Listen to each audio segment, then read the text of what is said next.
জগদ্দলের মজদুর ভবনে থাকেন ব্যারাকপুরের প্রাক্তন সাংসদ তথা বিজেপি নেতা অর্জুন সিং। সেখানে গতকাল রাতে বোমাগুলির ঘটনা ঘটেছে। প্রাক্তন সাংসদের বাড়ির আশেপাশে পুলিশ প্রশাসনের তরফ থেকে লাগানো হয়েছে একাধিক উন্নত মানের সিসিটিভি ক্যামেরা। তবুও প্রাক্তন সাংসদের কার্যালয়ের সামনে একের পর এক বোমাগুলির ঘটনায় উত্তপ্ত হয়ে ওঠে এলাকা। ঘটনাস্থলে মোতায়েন করা হয়েছে বিশাল পুলিশ বাহিনী। আজ ভোররাতে বোমাগুলির ঘটনায় প্রাক্তন সাংসদ অর্জুন সিংকে নোটিশ পাঠায় জগদ্দল থানার পুলিশ। আজ সকাল 4টের সময় ইমেল ও লিখিত আকারে অর্জুন সিংকে নোটিশ পাঠায় পুলিশ। সকাল 10টায় তাকে জগদ্দল থানায় হাজিরা দেওয়ার নির্দেশ দেওয়া হয়। বিজেপি নেতা অর্জুন সিং বলেন, আমাকে নোটিশ দিয়ে ডাকা হচ্ছে, পুলিশের সামনেই বোমা গুলি চলল, পুলিশ আমাকেই নোটিশ পাঠাচ্ছে। পুলিশ মমতা ব্যানার্জির দলদাস হয়ে কাজ করছে। আমি চাই পুলিশ এলাকার সিসিটিভি ফুটেজ জনসমক্ষে প্রকাশ করুক। যদি এই কম সময়ের মধ্যে তিনি হাজিরা দিতে যাবেন না বলে জানিয়েছেন। পরিস্থিতি নিয়ন্ত্রণে আনতে ঘটনাস্থলে জগদ্দল থানা ও ব্যারাকপুর পুলিশ কমিশনারেটের বিশাল পুলিশ বাহিনী গোটা এলাকা ঘিরে ফেলেছে।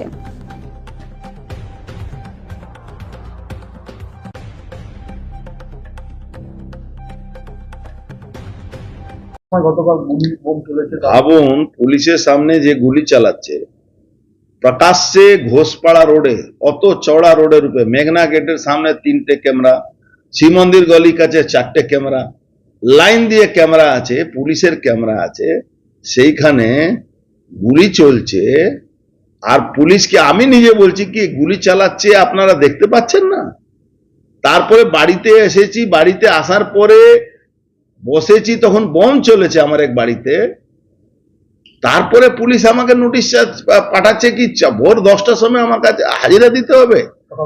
সকাল 10টা কোটায় নোটিশটা পাঠিয়েছে, ভোর 4টের সময় নোটিশ পাঠিয়েছে। ভোর 4টের সময় আমাকে 10টার সময়, আমি কি উঠাই গিয়ে আছি?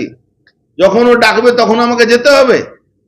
এই দলদাস পুলিশ লজ্জা হয় না? এদের হিম্মত থাকলে আমি আবার চ্যালেঞ্জ করছি, কোর্টে এটা নিয়ে চ্যালেঞ্জ করব।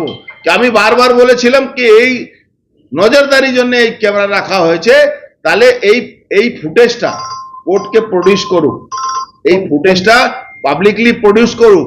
আমাকে ডাকতে হবে না, আমি সরাসরি গিয়ে গ্রেফতারি বরণ করে নেব। কোন ফুটেজটার কথা বলছেন আপনি? এই কালকে যে গুলি চলেছে সেই ফুটেজে গুলি কে চালিয়েছে, কে গুলি চালিয়েছে, আমি এটাই জানতে চাইছি।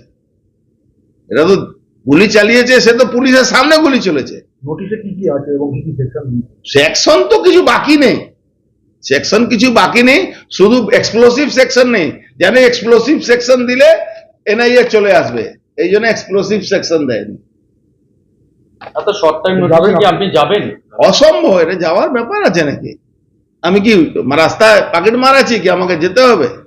এ ডাকলেই পুলিশের সামনে তো বোমাবাজি হচ্ছিল, পুলিশের সামনেই তো বোমাবাজি হচ্ছে, পুলিশের সামনে দোকান ভাঙচুর হয়েছে, বিজেপি কর্মীগুলোকে দোকান ভাঙচুর করেছে।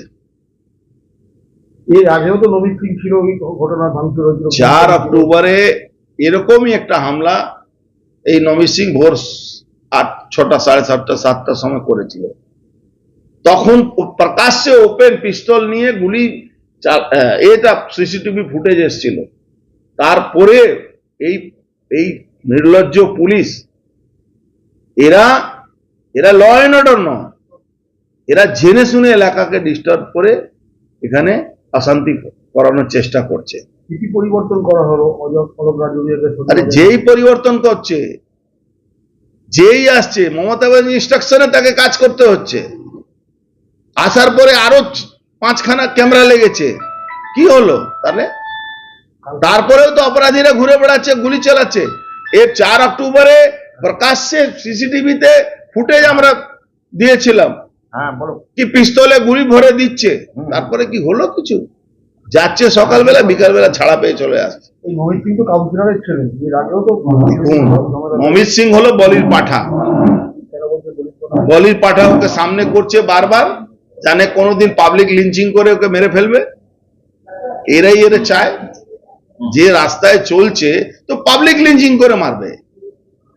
এটা কিসের জন্য হলো? কত অত্যাচার!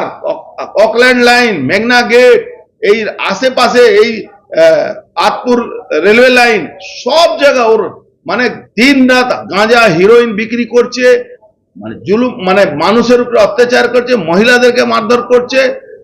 ওর বাড়ি থেকে বম পিস্তল রিকভারি করা হয়েছে, তার সত্ত্বেও এই পুলিশ ওকে মাথায় হাত দিয়ে রেখেছে, ওকে ছেড়ে দিয়েছে। কিন্তু পুলিশ জানে না জগদ্দল থানা লিঞ্চিং এর অনেক ইতিহাস আছে। কিন্তু সামনেই রামনবমী, কিন্তু তার আগে একটা পুলিশের নিষ্ক্রিয়তা আপনি বারবার করে প্রশ্ন করছেন। এত বড় একটা অনুষ্ঠান, তার আগে তো পুলিশ দেখুন, সামনে ঈদ আছে, তারপরে রামনবমী আছে, পুরো এলাকাটাকে ডিস্টার্ব করাবার জন্য এইগুলো সব করা হচ্ছে। কিচ্ছু না। যাতে রামনবমীর অংশ রামনবমী উৎসবটা ডিস্টার্ব হোক, তারপরে ঈদ ডিস্টার্ব হোক, এই জন্যই সব করা হচ্ছে। কালকে বিজেপি এটা পুলিশ করাচ্ছে। কালকে বিজেপির পক্ষ থেকে বলা হয়েছে 42টা জায়গায় হামলা হতে পারে রামনবমীতে, এখানে কি আশঙ্কা করছেন? তার মধ্যে তো আগেই শুরু হয়ে গেল, এখানে তো আগেই শুরু হয়ে গেল। তাহলে আপনি কি বলছেন, ইন্টেনশন আছে? পুরো খালে প্রি প্ল্যানিং। আমি একটা টিভি ক্যামেরাতে বলেছিলাম না কি শুভেন্দু অধিকারীকে খুন করার পরিকল্পনা করছেন মমতা ব্যানার্জি, প্রকাশ্যে টিভি ক্যামেরাতে দাঁড়িয়ে বলেছিলেন। আর এটাও বলেছিলাম মমতা ব্যানার্জির বিরুদ্ধে কেস খাওয়ার জন্য রেডি থাকতে হবে। তো দেখুন, ওই বলেছি পরের দিন এই ঘটনাটা ঘটছে।